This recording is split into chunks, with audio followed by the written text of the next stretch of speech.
羅家英參選新一屆八和主席，汪明荃力撐，幫忙發布宣言。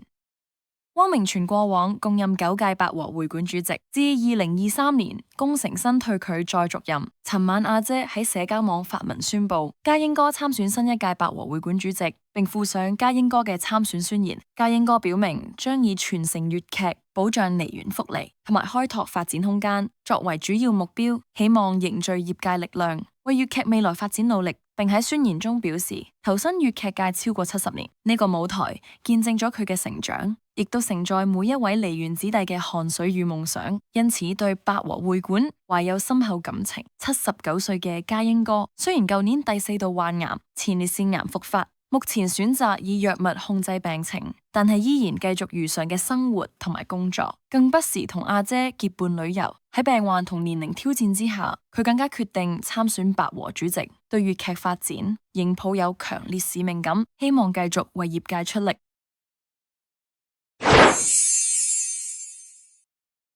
鄭希怡個女11歲生日遊樂園，梁針針頭唉，陳真少女感十足。